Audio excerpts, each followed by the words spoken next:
Oz. Just 2 letters, yet they conjure a realm of magic, wonder, and joy unmatched by any others in the English language. As a world, its potential is boundless, continuously expanded and reimagined by gifted creatives for over a century.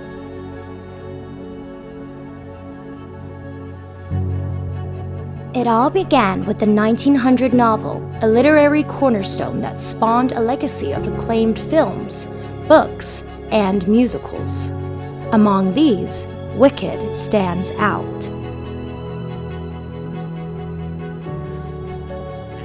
A New York Times best-selling book turned musical phenomenon. So popular, it held its place on Broadway and West End stages, while The Wizard of Oz, its predecessor, has come and gone.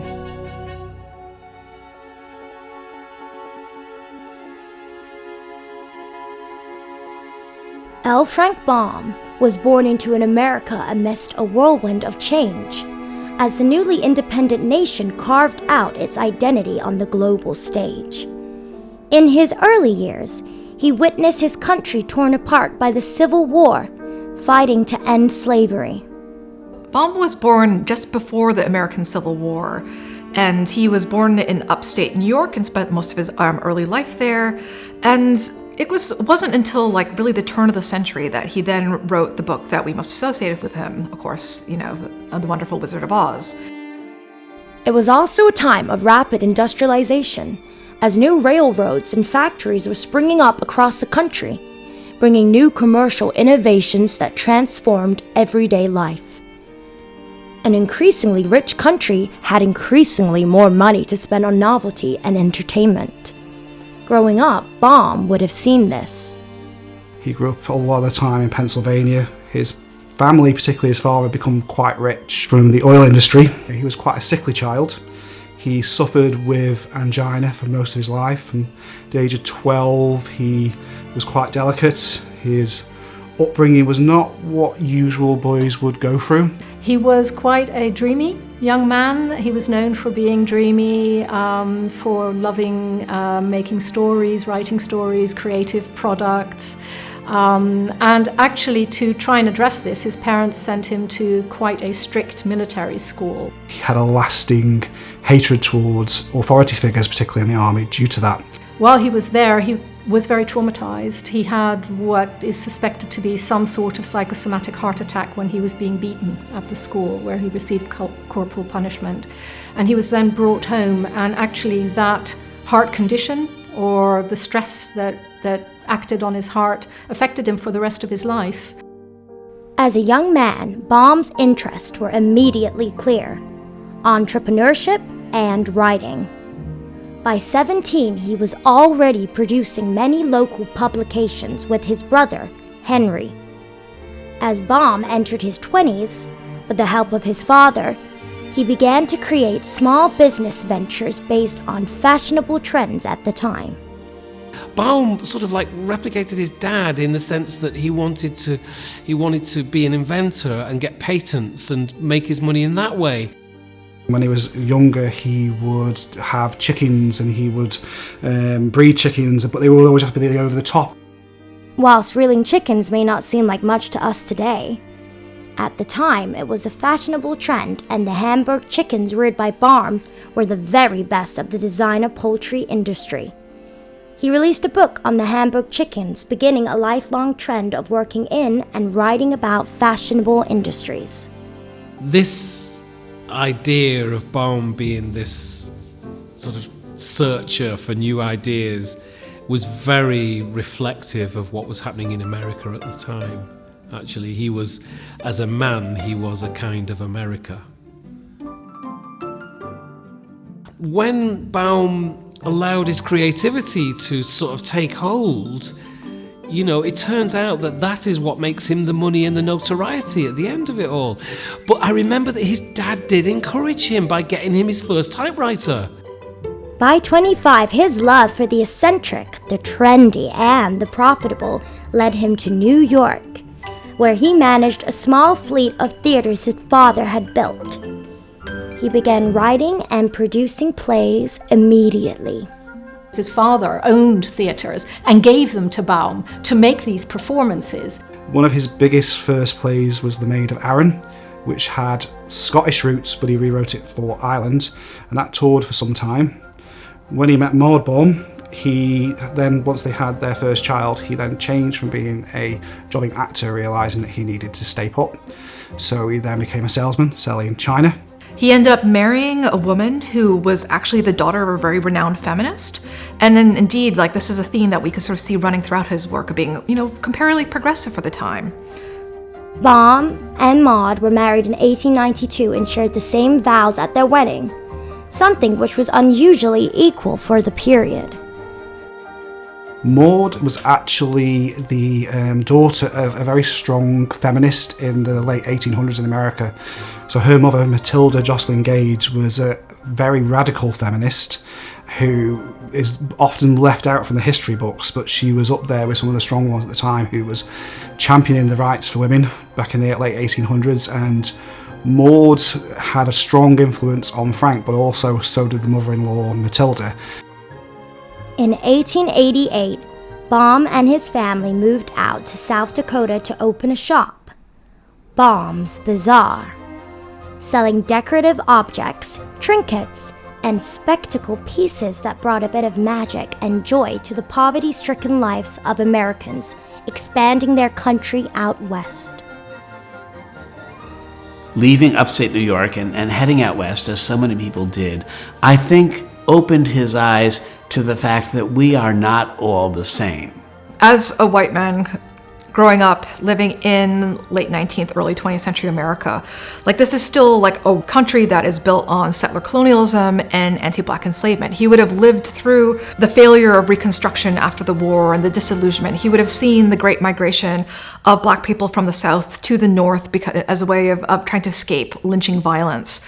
This is also the period of continual westward expansion, which meant the displacement and genocide of indigenous peoples. Unfortunately, we at least know in his own words that he had very strong feelings about this. When you go back and read them, especially the second one, it has to do with after the death of the great leader Sitting Bull. He just sort of seems to think that people should that the U.S. settler nation state should just finish the job and just, this was a tragedy, but now these savage people have to be eliminated. And so perhaps in that way, I think there's something a bit sinister about the idea of imagining this whole new land that one gets to discover, and maybe positioning his female protagonist and her empowerment in terms of colonial exploration. The pioneer has before declared that our only safety depends upon the total extermination of the Indians. Having wronged them for centuries, we had better, in order to protect our civilization, follow it up by one more wrong, and wipe these untamed and untamable creatures from the face of the earth. I think what happened to Baum is that he used perhaps the discomfort of being in an unfamiliar place to feed a story about a little girl who was in grave discomfort in a place that nobody had ever told her about. 2 years after opening, Baum's Bazaar ran out of money and had to close. The shop had been poorly managed, with Baum giving out a lot of stock on credit to regular clients and spending his days outside the shop telling stories to the children on the town. He'd been a playwright, he'd been a salesman, he'd run theatres and opera houses for his family, and Matilda heard him speaking to children locally who would come and he would tell these little stories to the children. And Matilda insisted, and she was quite a prolific writer herself, doing the Champion, that you should write down these stories and write them for children. Taking Matilda's advice in 1897, Baum released Mother Goose in prose, illustrated by Maxfield Parrish. The book was a modest success, but financially lucrative enough to allow Baum to quit his job as a traveling salesman. It is around this time that Baum began working with another illustrator. His most famous collaborator, W. Denslow. The two initially met working on a magazine of bombs, but quickly began collaborating on a follow-up story to Mother Goose, entitled Father Goose.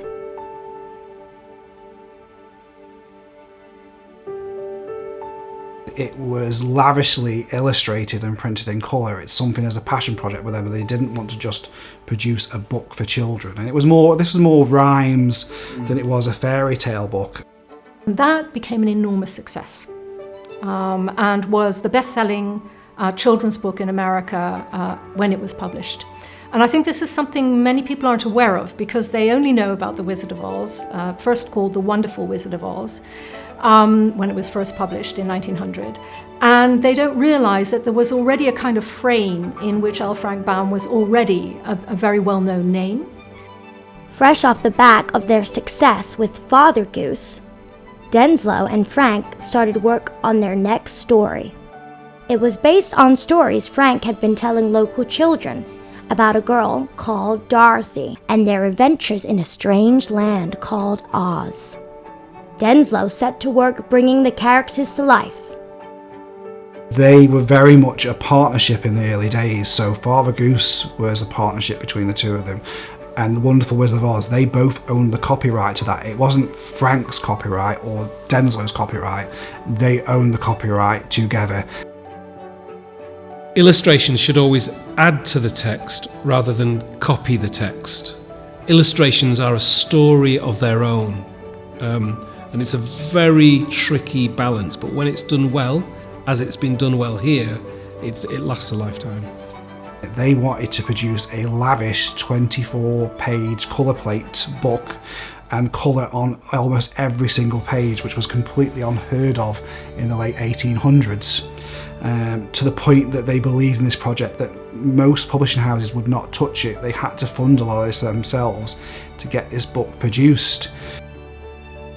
Denslow was a graphic artist of the turn of the century whose great strength was in strong outlines, small stubby characters, and energy and motion. But he also used patterning. There are lots of stories, lots of illustrations of Denslow in which the same character is repeated 3 or 4 times in a row, with maybe the 5th iteration being a little bit different, like 4 soldiers standing straight, but the 5th one looking off to see what's coming on the next page. Those illustrations are comic and they are persuasive.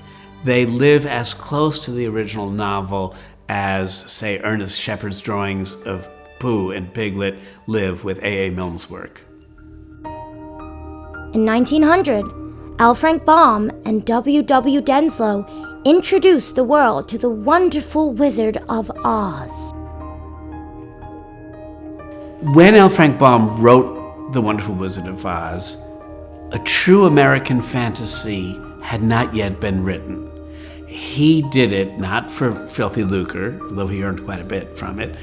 He did it to amuse his children, and I'm convinced he did it because Alice in Wonderland had been one of the best-selling books in the United States for children, and probably that means for everybody, for 40 years. For 40 years.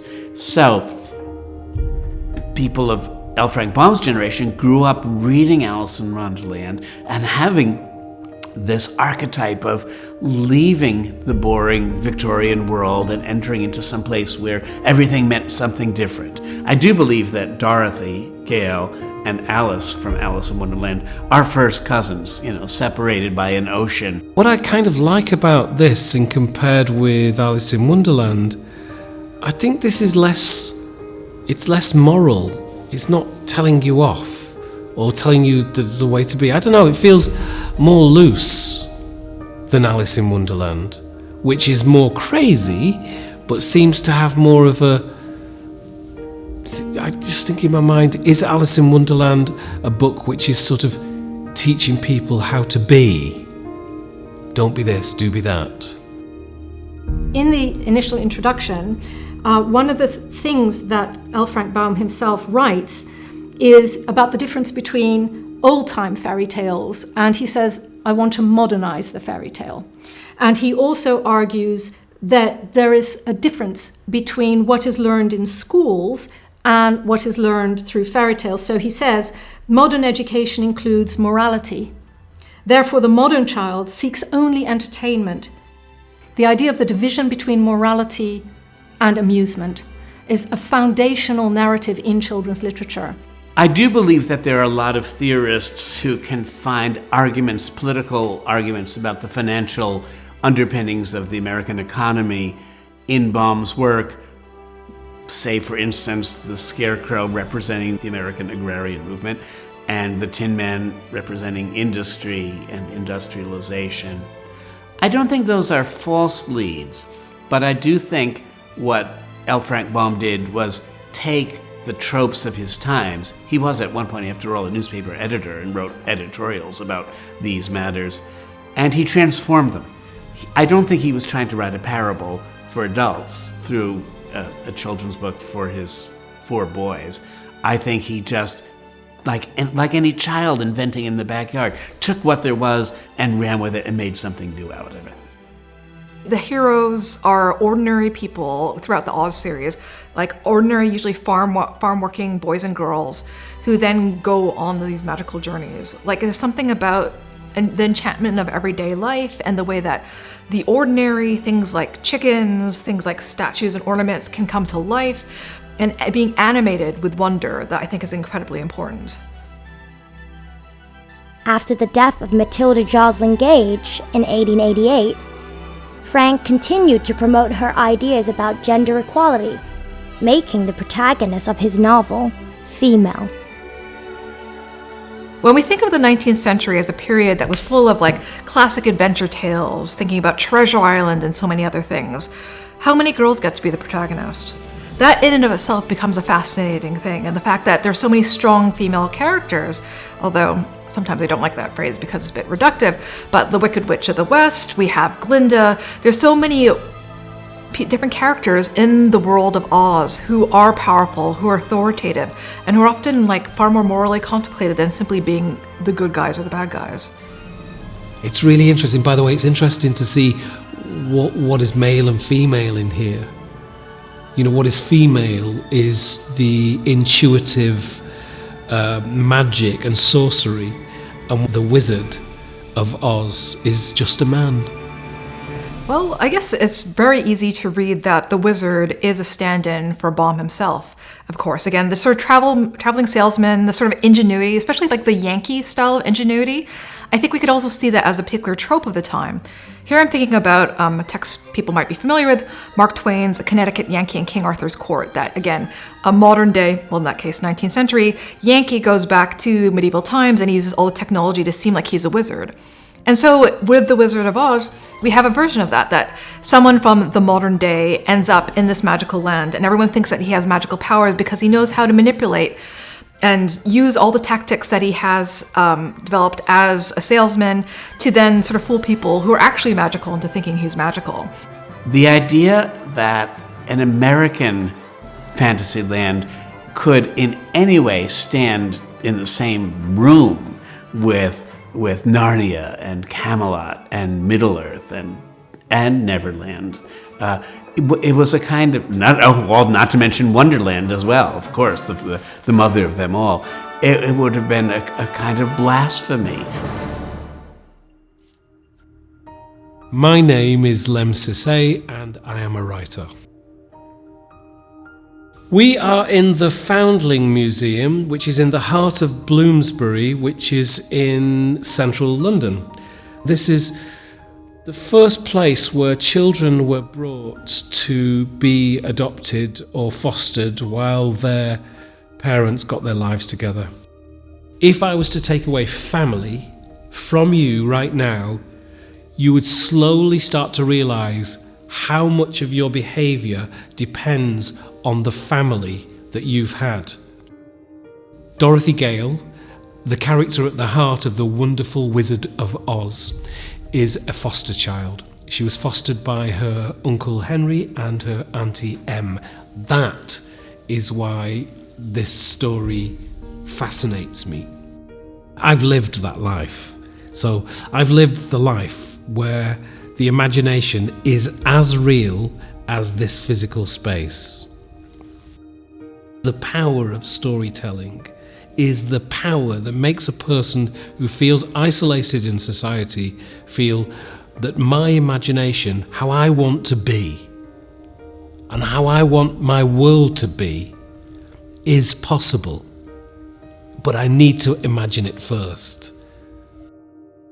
The Tin Man, the Scarecrow and the Lion are her imaginary friends, all with character traits that she needs to survive in her adult life. And in not having a family to be able to exercise your courage, you can see your courage or see your heart or see your intelligence. Not being seen means that those muscles are not being exercised. Oz, left to himself, smiled to think of his success in giving the Scarecrow and the Tin Woodman and the Lion exactly what they thought they wanted. "How can I help being a humbug," he said, "when all these people make me do things that everybody knows can't be done?" It was easy to make the Scarecrow and the Lion and the Woodman happy because they imagined I could do anything. That's it, that's the whole book. Superman Was a Foundling, which is the name of my piece of work here at the Foundling Museum, is a list of names of characters from fiction who are adopted, fostered or orphaned. You have Dorothy Gale and then you have Harry Potter, for example, and they are heroes in our eyes, but also they could be seen as quite self-centered, for example. We choose to see them as heroes, when in fact, what I think that they are doing is what is natural for a child who has not got any parents does. They are searching for who they are and for their place in the world. I don't think of that as a hero's journey. I think of that as the journey of any person who would find themselves in that situation. In the years leading up to the release of The Wonderful Wizard of Oz, L. Frank Baum was sharpening his marketing prowess. He created magazines offering shopkeepers tips on eye-catching window displays and crafted compelling narrative advertisements for his father's cast-iron company. This flair for unusual marketing techniques is something Baum brought to selling his book, The Wonderful Wizard of Oz. In the first 2 years after the publication of The Wonderful Wizard of Oz, it was the best-selling American children's book right away. But I think the fact that he was already a very successful published children's author, and that his name was already well known, and that he went directly into publicizing the book himself through theatre, through musical, almost directly after the publication of the book, I think this all fed in to how The Wizard of Oz became what is kind of known as the American fairy tale. In 1902, Broadway was enchanted by the debut of The Wizard of Oz musical, a light-hearted and comedic adaptation of L. Frank Baum's novel. This production introduced unique characters like Imogen the cow and featured pioneering special effects that vividly brought the land of Oz to life.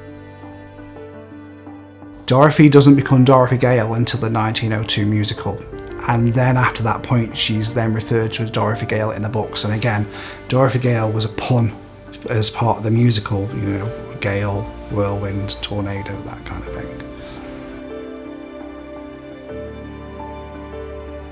There is no Toto. The pet is a pantomime cow essentially called Imogen. So this again was written for the comedy of the time of what people would expect. L. Frank Baum himself didn't like the initial changes that were made to the story and the ghostwriting, but once it became successful, he understood why those changes were made. The characters of the Scarecrow and the Tin Woodman were very famous actors at the time, known as Montgomery and Stone, who they are the ones that the fame caught off of their two characterizations of the Tin Woodman and the Scarecrow, and they became very famous off the back of this production that made it to Broadway and kept running successfully for nearly 10 years. The musical was a major success, and toured throughout America for many years, earning both Baum and Denslow huge amounts of money. L. Frank Baum made a fortune from more money from the Wizard of Oz musical than they actually did from the book itself. Denslow even used his riches to go and purchase his own private island in the Bermuda and pretty much remained there until he died. It's because of that musical, really, that we get a series that lasts, which then gives us The Wizard of Oz, which then gives us Wicked. I don't think we would have had that legacy had the series have not continued and the musical had been so popular at the time. But as the musical adaptation gained momentum, tensions between them began to surface. Behind the curtains, a dramatic falling out over rights and creative control unfolded, threatening the future of Oz. Disagreements over financial shares and artistic decisions led to a bitter rift, marking the end of their fruitful partnership. In the early 20th century, L. Frank Baum created the Fairy Logs, an innovative multimedia show combining live storytelling, hand-color slides, and early cinema to bring his enchanting tales to life. He has a touring company that gives elements of the books mixed in with live actors playing the Oz characters from the books, because this is how popular it is by 1909, and also uses footage from film as well, which plays out some of the sequences, and he mixes in the live action with himself as the narrator, a child playing Dorothy, and the different characters mixed in with footage, and it was very elaborate and it lost money. Frank is the extrovert, the showman who wants to put on lavish and elaborate displays, and Maud is the one with the money, but Maud is running the house, she's not running the Fairy Logs. So he's more concentrating on pouring his money into making this look as lavish as possible. And there are two factors to maybe think about, which is, again, theatre, and then the upcoming movie industry that's just starting at this point in time. It's not about children, and what Frank is presenting is a children's story.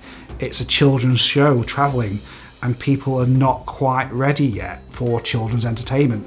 Adults wouldn't drag their kids there because they want to go for adult entertainment, and that and the overspending on this is a big factor. And whilst it might have been a successful spectacle, it wasn't successfully priced or sold to be able to pay for all of these actors, all this footage and all this elaborate stuff that Frank wants to show to people.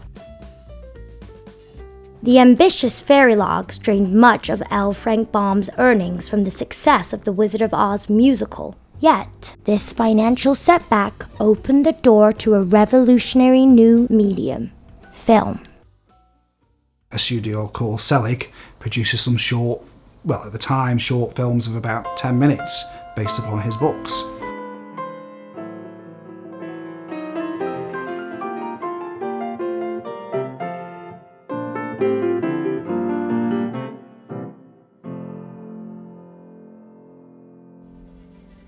In 1914, eager to explore the new and exciting world of cinema, Baum founded the Oz Films Manufacturing Company.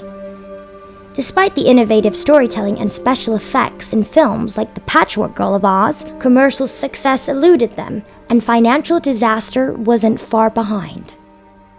Frank was bankrupt a few times in his life, and toward the end of his life he bankrupts himself by his involvement with things such as different Oz films and media.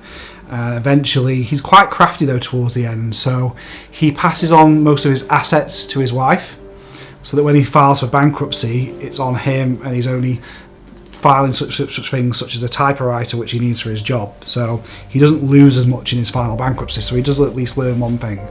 But he's forever going bankrupt because he's always overspending until Maud eventually takes in the purse for any expenditure. So, and she also takes on the rights to the Oz books towards the end as well. So he transfers those to her, so she has control of Oz and the royalties that he gets from those in the future. It's a shame really she didn't do it earlier, so that he had a bit more control. He probably would have made a lot more money for them. On May 6, 1919, the visionary behind the World of Oz passed away, leaving behind a legacy that would outlive him by generations. By the time of his death, L. Frank Baum had penned 14 full-length Oz novels. But the story didn't end there. Baum's publishers, Riley and Lee, who had rebranded in 1919, were determined not to let the beloved series die with its creator. They continued the legacy, ensuring that the magic of Oz lived on for future generations. People are trying to get the copyrights to the Oz books to produce films. Maud owns most of the copyrights after L. Frank Baum's death in 1919, so she owns the purse strings to that. There are several attempts to bring this to film, just nobody really, certainly back then, figures out how to do this and to make it popular. You have a 1925 black and white film that is made, which features Oliver Hardy as the Tin Man in it. It's a dreadful movie. It doesn't really lean on the original source material. It tries to adult it, probably because they're thinking, well, the 1902 musical, and it probably lends a little bit more from that than it does from the original story, because adult audiences want this kind of material, not kids.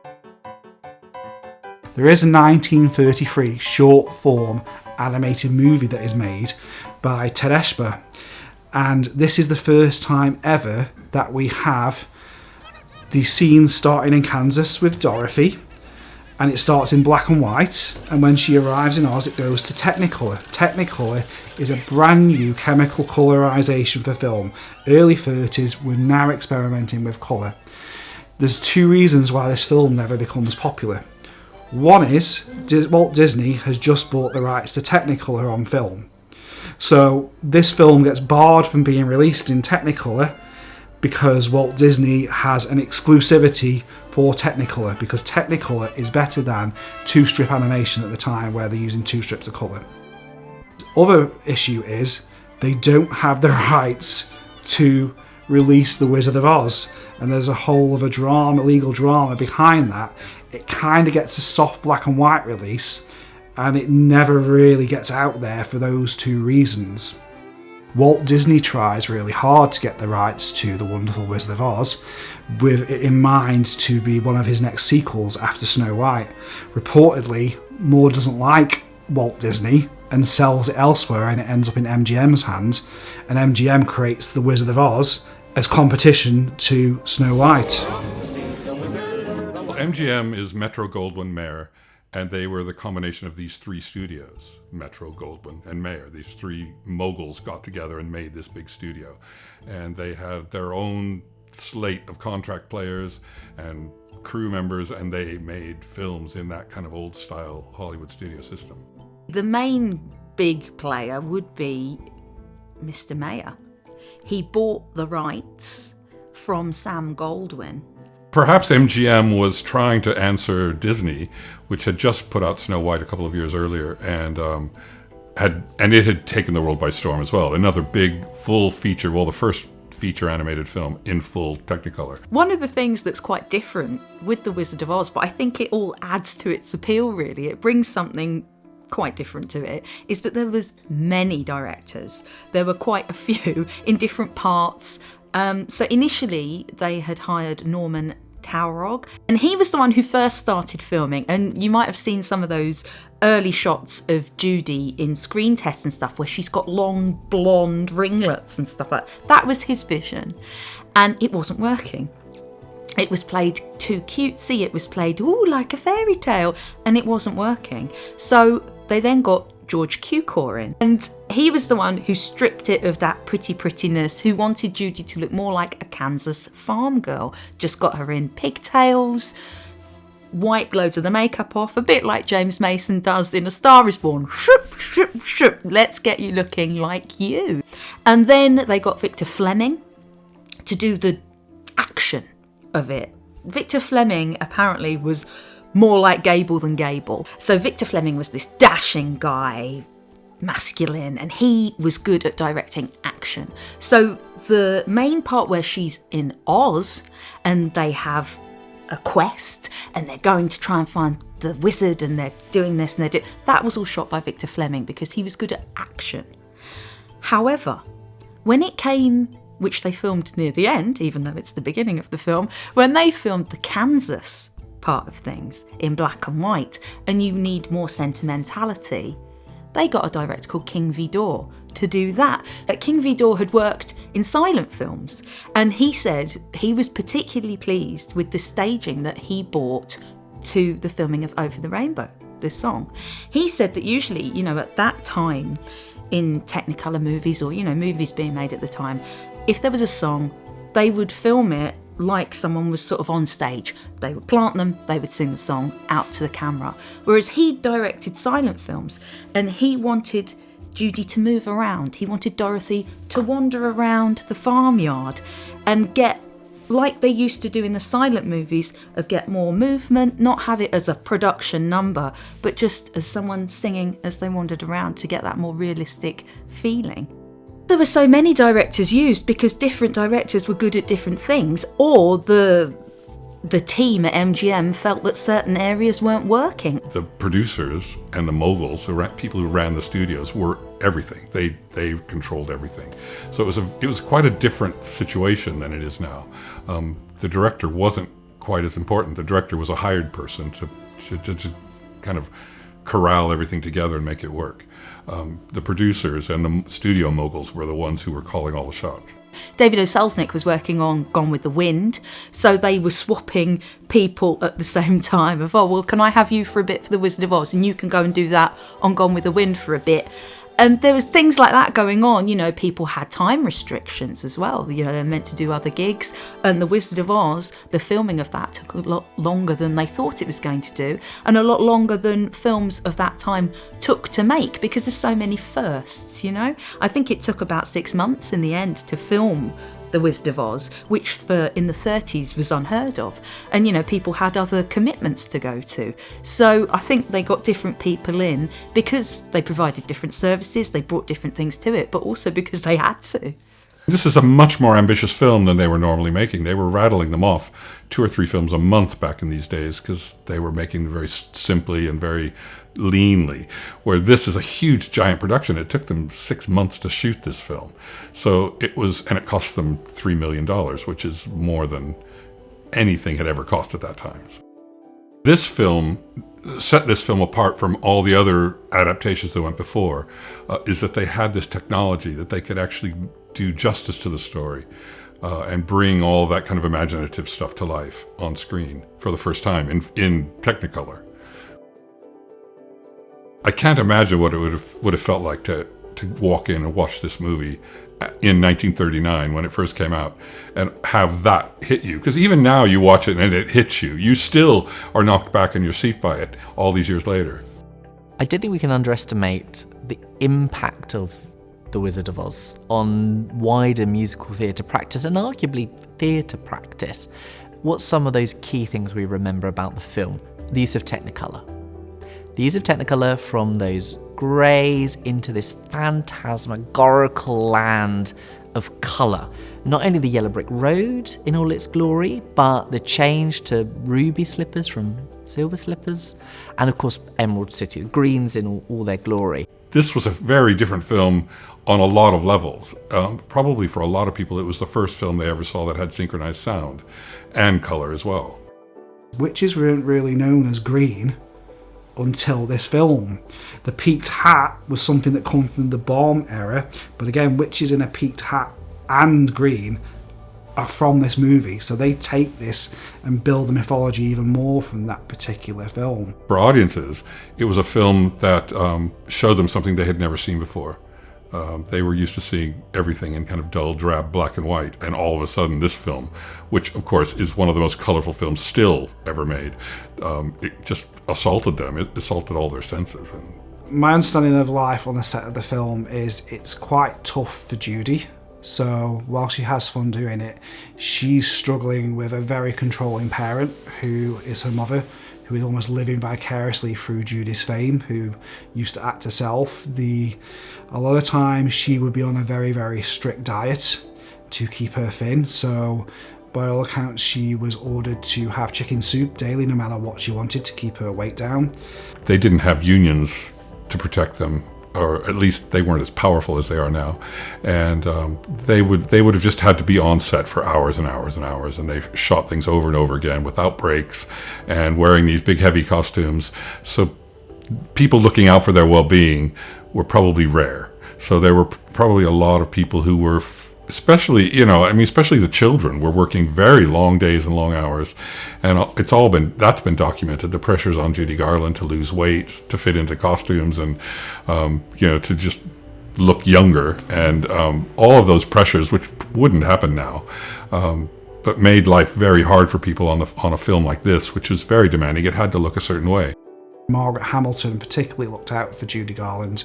Apparently she really stood up for her with the head of the studio at the time when he was behaving inappropriately, to make sure that Judy did things like celebrate her birthday properly and things like that. The whole film is about yearning. I mean, and I think that's what the musical captures, especially with this Over the Rainbow song, which is the key moment in the film, which is Dorothy's yearning. And it's what I think that's what makes the film such a classic.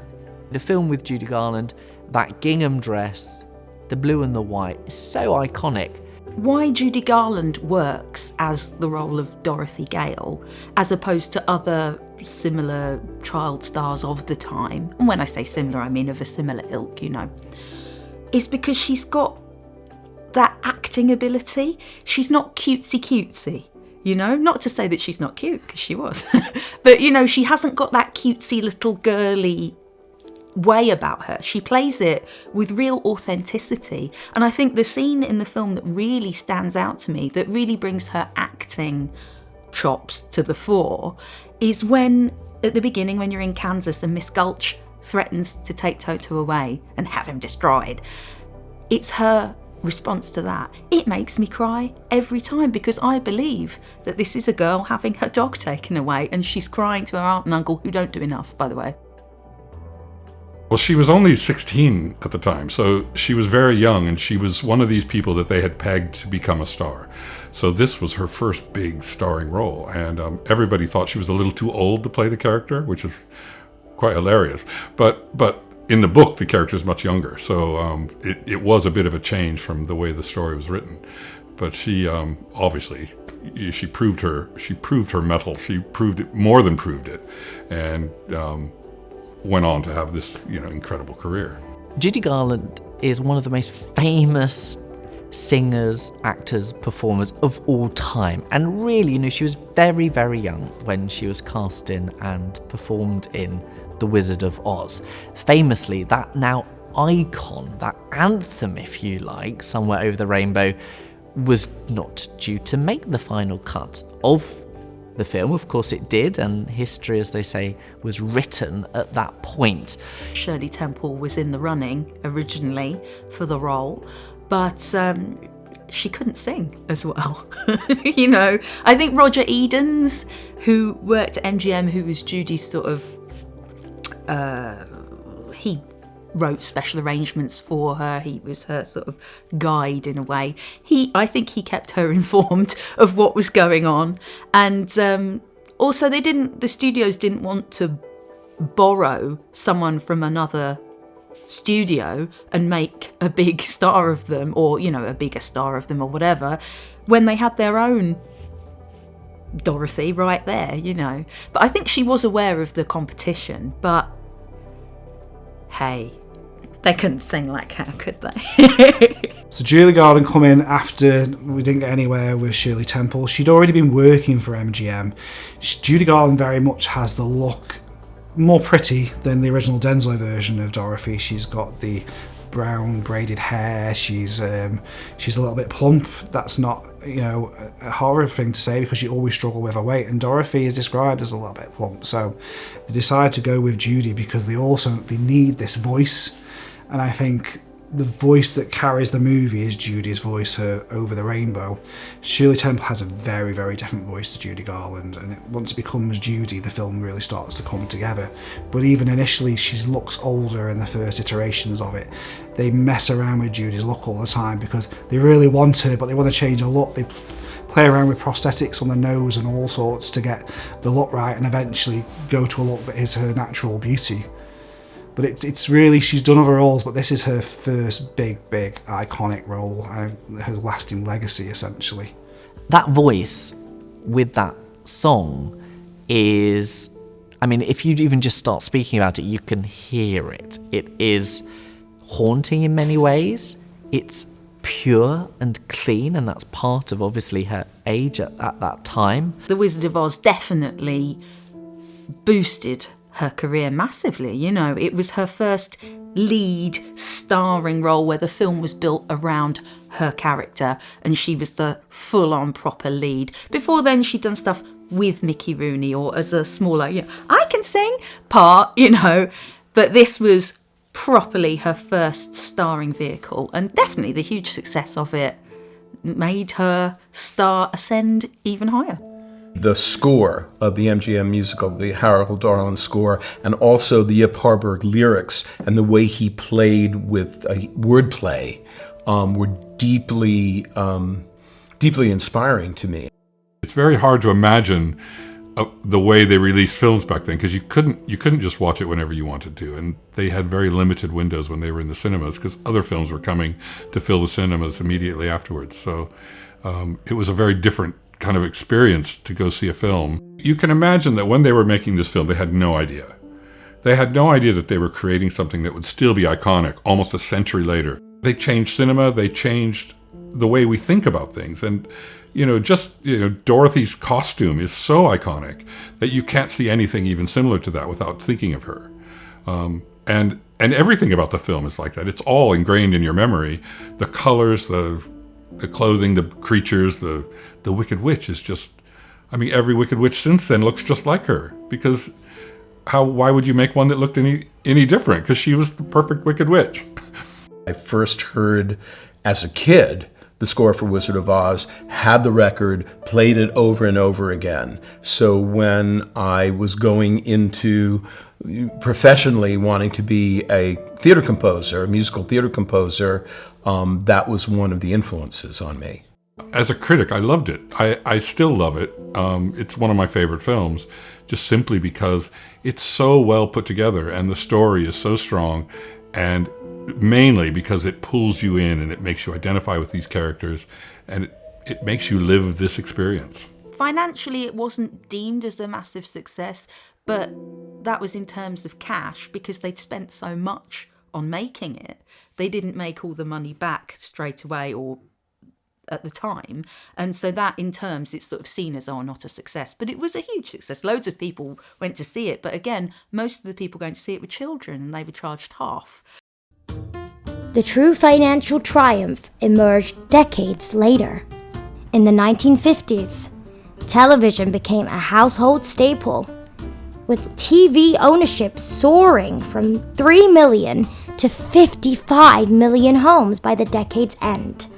CBS acquired the TV rights and began annual broadcasts in 1956. The magic of Oz couldn't be contained. In my household growing up, my parents were skeptical about television, and they endorsed reading. So our library cards were the biggest gift they could give to us, and they were the gifts that were the most influential in all of our lives, all 7 of us kids. Most of my brothers and sisters are writers, in fact. However, skeptical as they were about American TV, they did relinquish their strong hold over the power cord for the TV, and once a year allow us to watch The Wizard of Oz. People were watching it in black and white on TV, which is really hard to imagine, and that's how most people discovered this film.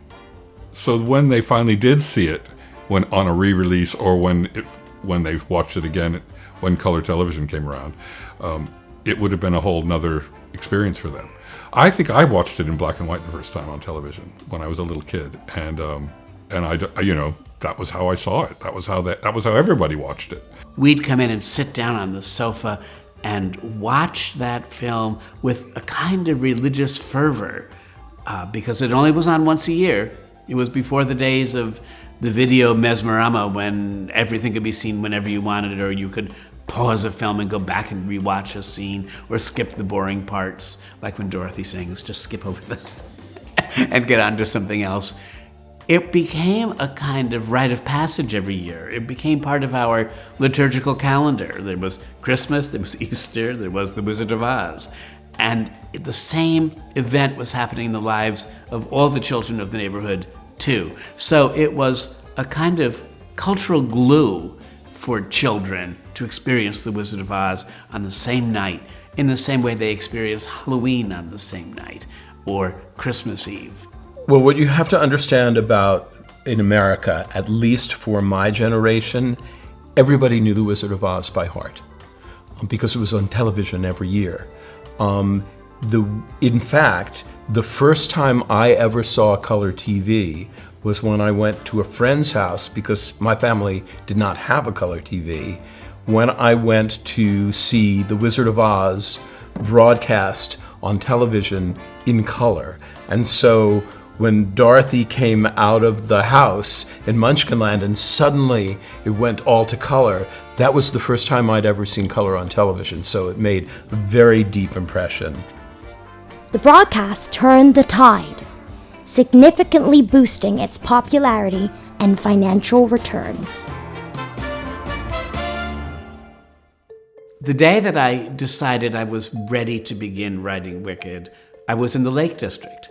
I went to Beatrix Potter's farm, and I was walking around, having just turned 39 years old. I had just become 1 year older than my mother was, who died in childbirth when I was born.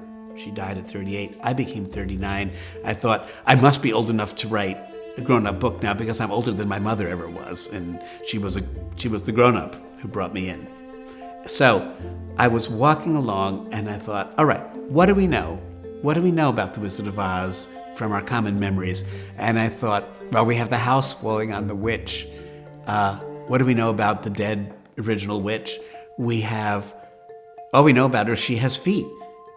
We know nothing else. She could have been grossly fat. She could have been morbidly obese. She could have been as large as a house, and then the house fell on her. And all we saw were her feet.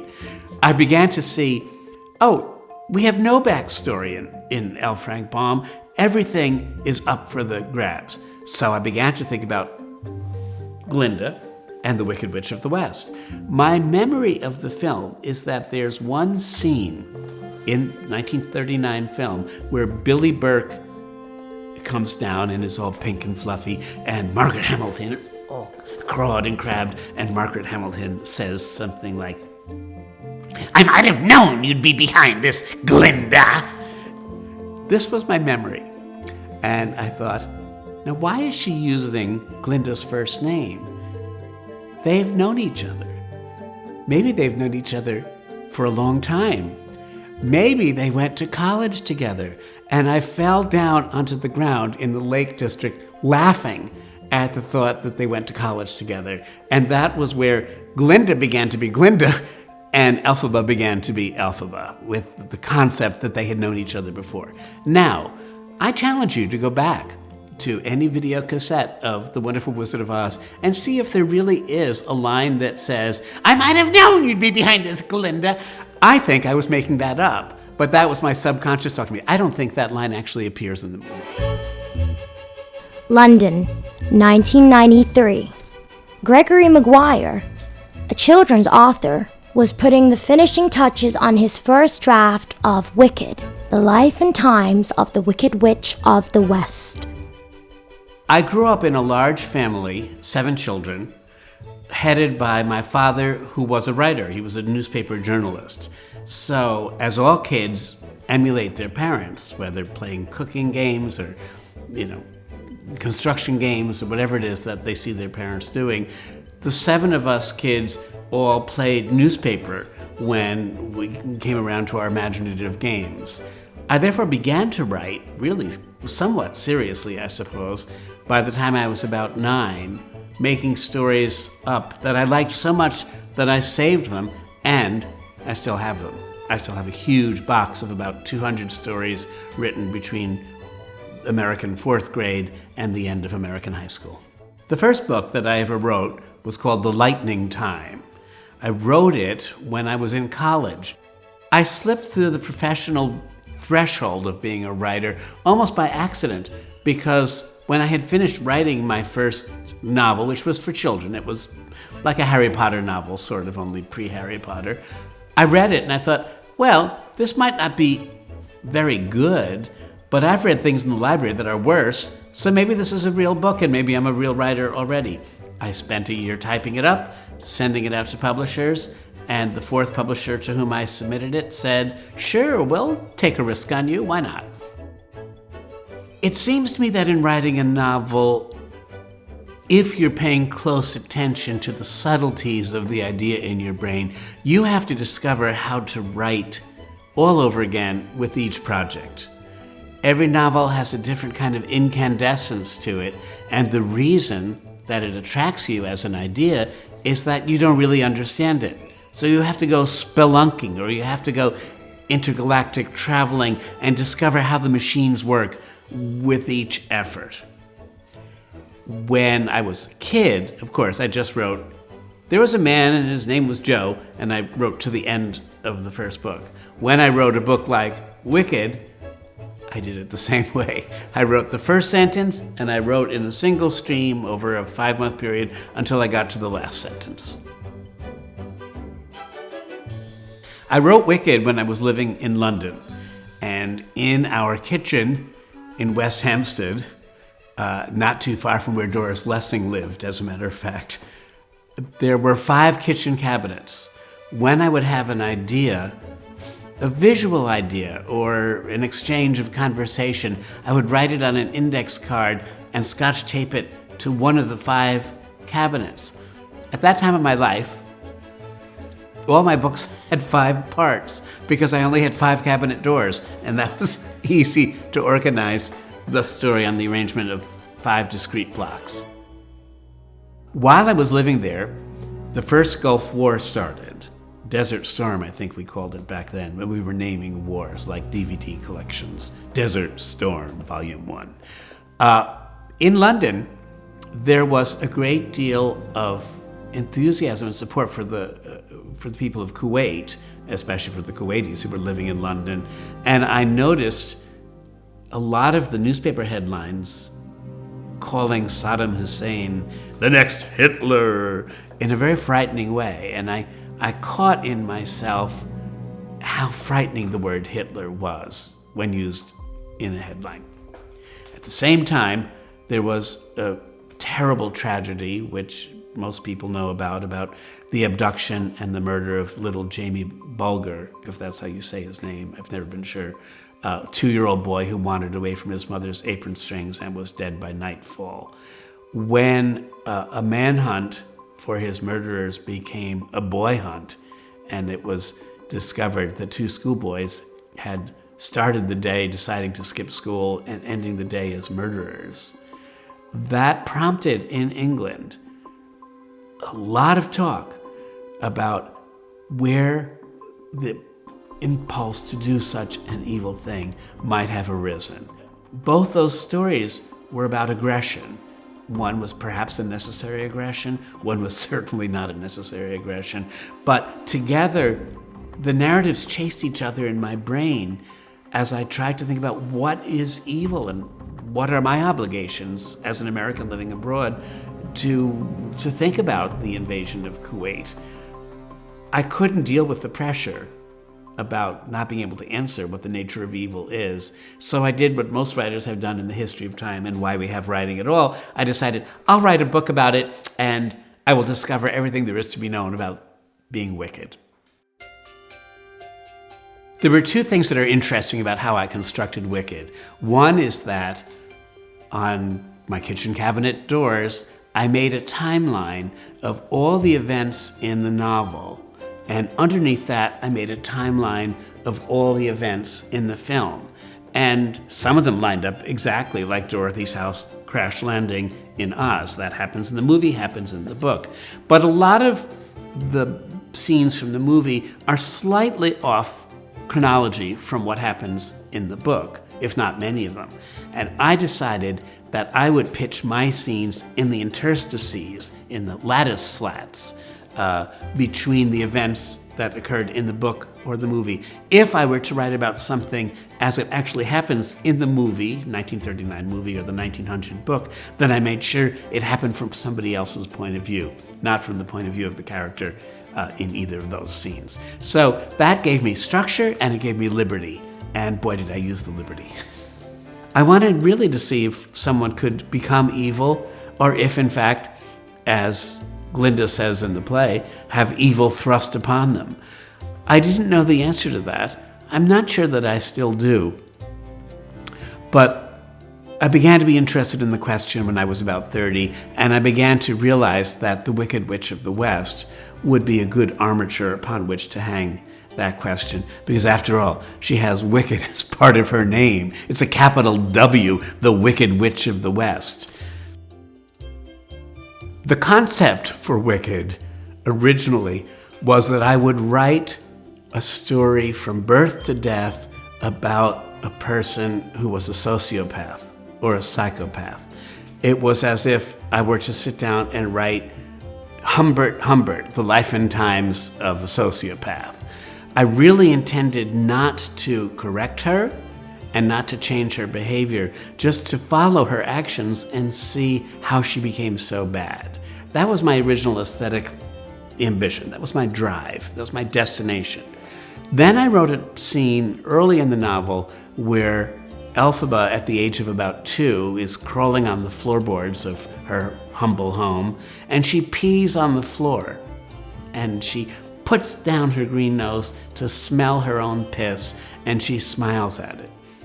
I intended this to be evidence of her animal nature, her corrupt nature, her degraded humanity.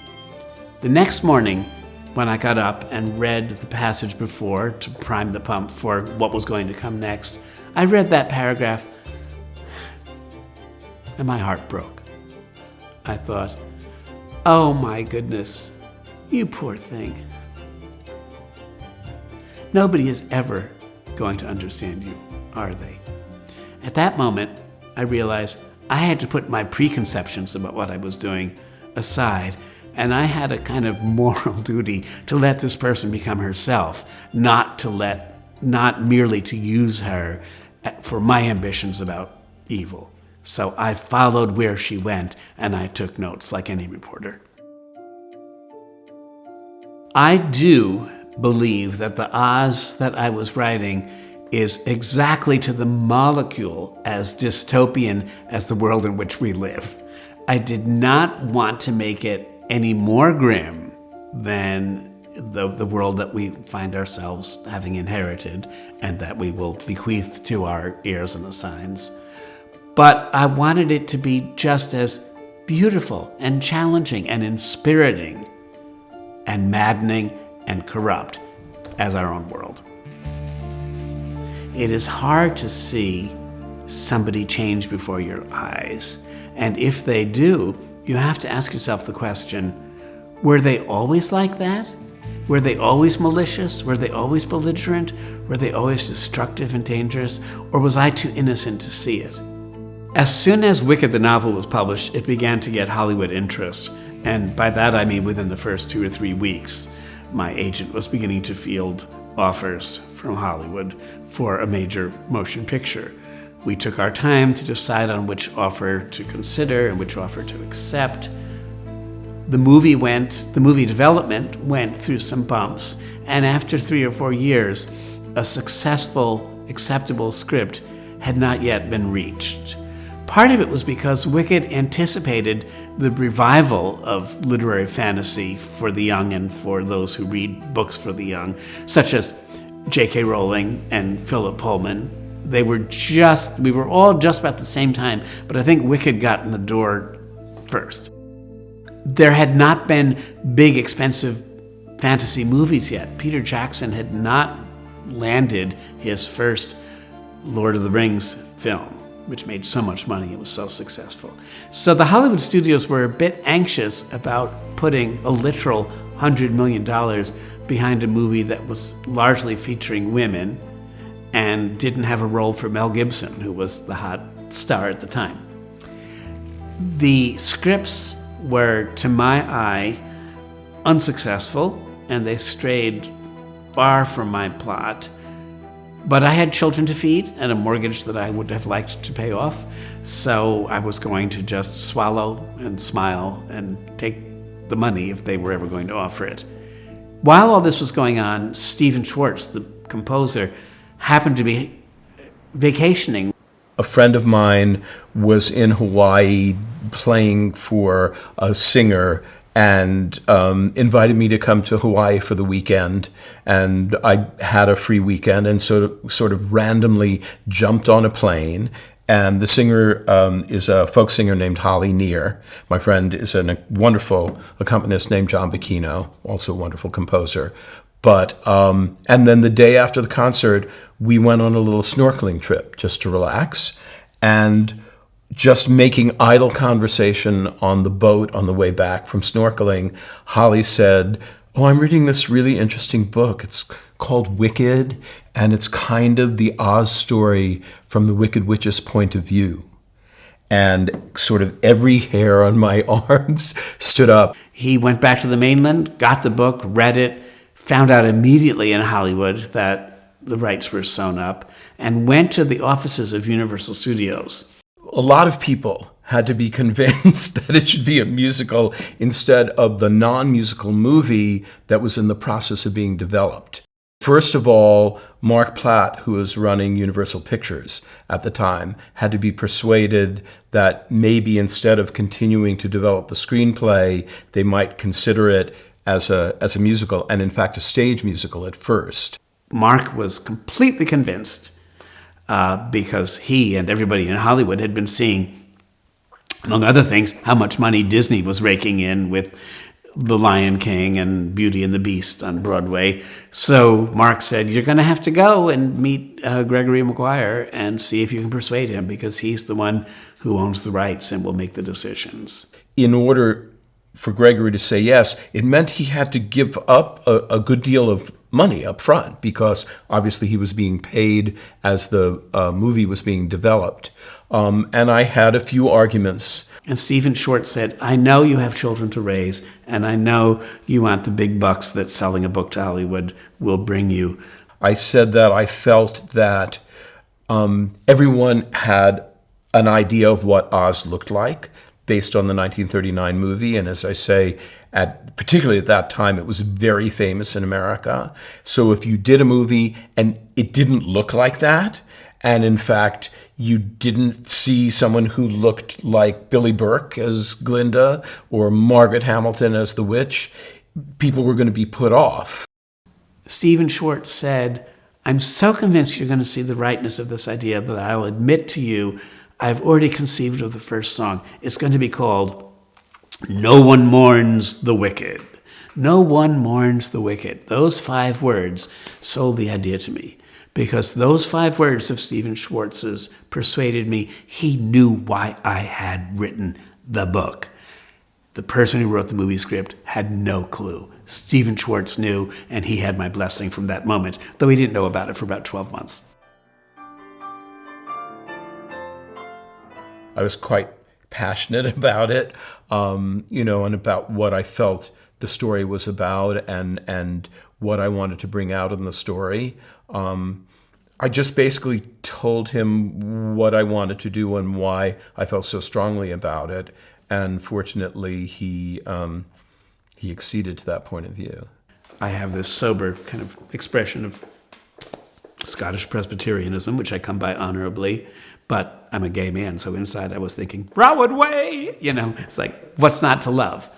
I will say that when I first met Gregory, I guess I hadn't seen it yet, but after we took a walk around the reservoir or wherever we went, when I told him about my thoughts for the show and tried to persuade him to allow me to do it, when I went back, there was sheet music for Godspell on the piano, so I knew I had a chance. For me, in terms of trying to figure out how to turn it into a musical, first of all, I read the book and sort of selected what aspects of the story I thought would work well for a musical. And then it was very important to find a collaborator because I'm not a book writer. I should clarify that because the word book means two things. There is the book, the novel, that Gregory Maguire wrote, and there is what we call the book for the musical, which is the dialogue, which was written by Winnie Holtzman. And it was important for me to find who was going to write the dialogue and who was going to help me to structure the story. I felt it was important that the writer be female because the two leading characters are female, and I thought that point of view was very important.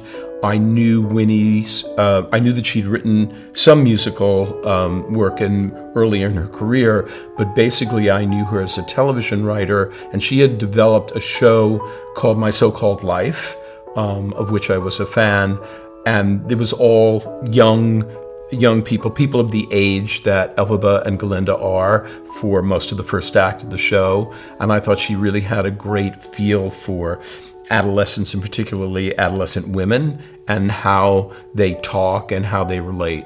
And so she was the first person I went to about it. It wasn't as if I went to several other writers and finally wound up with Winnie. Winnie was the first person I asked, and fortunately she said yes. I had very few reservations about Stephen Schwartz as a composer and about Winnie Holtzman as a book writer. I gave them complete carte blanche liberty to do what they needed to do in order to make the story work on the stage. When I first started working on the show, I did not really know it was going to be so much about the relationship between Elphaba and Glinda, because the book is not. Glinda's a much more minor character in Gregory's book. I thought it was going to be a show like Funny Girl or Gypsy, where it was basically a central female character and you were following that character all the way through. It was in the development of the show that we came to realize it's really the relationship between these two women. That's the heart and core of the story, and that developed over time. It wasn't like we're going to make a musical of Gone with the Wind, or we're going to make a musical of Dr. Zhivago. It wasn't like we're taking this famous book and now we're going to make a musical of it. I think people did know the book, but it wasn't something that was deeply in the culture, and therefore we felt pretty free to select the aspects of the book we thought would work best for the musical, but also to change things, leave things out, add things in. And I have to say that Gregory Maguire was enormously supportive and generous about that process. Why should I crowd them at their professional lives? L. Frank Baum didn't crowd me, nor did Margaret Hamilton or Judy Garland. They just let me get on with it. So I'm going to let these professionals, whose work I cherish, get on with doing the best they can with my material. And I'll see. If I don't like it, I'll be polite about it.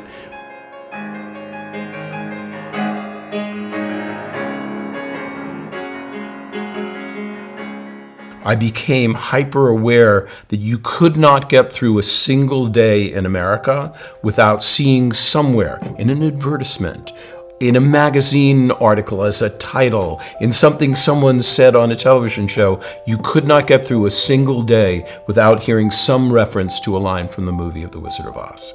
When you have a cultural icon like The Wizard of Oz, the real conundrum is, will people still come if we change it? What bits do they see as absolutely core to that narrative that they know, love, all those characters? And I think, we are over 100 years away from the publication of the book, and there is a sense of ownership over those characters. The job of writing a musical is to illuminate the characters and the characters' journeys by using music. So I tend to have different musical motifs and themes that express an aspect of the character. I mean, for instance, when I was first starting the show and just trying to develop musical ideas, when there was no script or really anything worked out, thinking about the character of Elphaba, and I wanted to have something that expressed kind of her inner power and strength, and I just came up with this. Just that riff that kind of felt to me like power just coming up out of the ground and coming through you, which is why I wanted that sort of very low end sound and the richness of that. There was the, I wanted the show to start with kind of scare, like the witch is coming to get you, so it has that. Just some kind of danger sound. And then, the other big motif for Elphaba is her sort of yearning for what she could become. And for that, just as a sort of homage, I used I was going to say the word distortion, but I don't really mean that. But I used a way of recycling Somewhere Over the Rainbow, since that's the yearning song in The Wizard of Oz. So Elphaba has what we call the Unlimited theme, where she sings unlimited.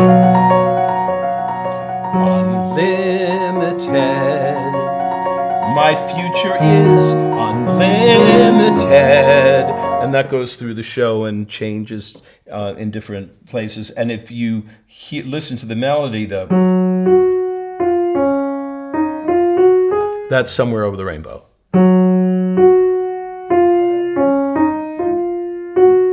But it's got different harmonization and a different rhythm. And I wanted to express my gratitude to Harold Arlen without actually stealing from him. So that became one of the motifs in the show. There are other little hidden tributes to the Arlen score within the show too, but that's the most salient one. Now, we know in film the prequel and the sequel are absolutely part and parcel of that cinematic landscape. We don't see that so much in the theatre because of the very nature of going to a show and seeing the show, and then, of course, how would you deal with scheduling? But what we do see is characters or narratives being embraced and given their own time to shine. I hope it's very clear that Wicked loves and gives an homage, gives many homages to the MGM movie. I will say that what we learned when we were developing the show was that audiences were bringing with them the MGM movie. They were not necessarily bringing the Baum books. They were not, in fact, bringing Gregory's book. They didn't care if we changed things from Baum's book. They didn't care if we did things differently than Gregory did. But the movie was the Bible. And very early on, Winnie and I came to the conclusion that we could not do anything that contradicted the 1939 movie. We treated the 1939 movie as if it were a documentary. I picked up the book thinking, if this is going to be adapted into a musical, what do we do? So, as I was reading and I thought like, oh no, that won't work, but that's a genius idea. We want that. We want Galinda and Elphaba to be roommates, or we want to have this lion cub show up that she saves, or whatever, just things from the book that I felt, well, those should be in the show. It occurred to me that maybe the public Glinda would sing soprano the way Glinda in the movie, who comes in, Billy Burke has this kind of high warbly soprano. And so Glinda's first appearance, when she comes in the bubble, she's up in soprano register, doing, let us be. Let me see if I can hit those notes. Let us be glad. She's way up there. Let us be grateful. She's up in her soprano register. And so the idea is when she is being in front of her public, then she would sing soprano. When she's singing within her, who she is, then she's in a, whatever you want to call it, a chest voice or whatever. But then also as the story develops, when you get to Glinda in the second act, and she's starting to be much more self-aware, then she sings a song, I Couldn't Be Happier, which is more rhythmically, like popular is like 1, 2, 3, 4, 1, 2, 3, 4. It's very regular, but I Couldn't Be Happier is sort of different rhythms and different meters because it's a more mature Glinda. And so, so there's a whole arc to her character development, which I tried to have developed in the music as well. It's excellent storytelling. It's taking characters we know and love. It's giving us something that we didn't particularly know about them before and developing, evolving and deepening that. And it's spectacle. It's absolute pure spectacle. Not only, of course, do we have those wonderful rousing numbers, Defying Gravity, that's the anthem of Wicked, just as we might argue Over the Rainbow is the anthem of The Wizard of Oz. The sort of success outside the show of Defying Gravity has come as a surprise to me, because the structure of the song in the show is very much a book song. It stops and starts. There are all sorts of different pieces to it. It doesn't exist as a song like Everything's Coming Up Roses, where she just starts the song and sings it all the way through and that's it. It's much more book-oriented and story-oriented in the show. So the fact that it sort of has stepped out as a song has surprised me a bit, I have to say. In the West End, just become the 10th longest running show. On Broadway, it's the 4th. I mean, this is some might for a show that has embraced, of course, The Wizard of Oz and those narratives, but has, just like The Wizard of Oz does, takes us behind that curtain and gives us that prequel. And I think the power in that is absolutely amazing. The fan base, the longevity, of course, what are some of the shows that it's up there in that group with? The Lion King, Phantom of the Opera. It has grossed over $1 billion on Broadway, regularly brings in over $1 million a week. I love that the look of The Wizard of Oz is reflected in certain parts of Wicked. There's things you recognise where you're like, that's a little Easter egg, that's a little to the film. When you watch the musical is definitely its own thing. It's totally its own thing. And also Wicked, the book, is its own thing. But I like the little nods and little waves to the Wizard of Oz movie in particular, not necessarily to the Baum book, but I like that when you have a little nod to 1939 going, ooh. I love that in the show Dorothy's just mentioned she's a shadow. That's it, I think that's quite funny. It is still performed today. It's still running in the West End and on Broadway. It's one of the highest grossing musicals of all time. It's been seen around the world. That's testament to the power of it and its storytelling and its beautiful design aesthetic. And of course, the songs, the score. It is one of those shows that has everything brought together and has a real heart and is full of emotion and also means a lot to a lot of people.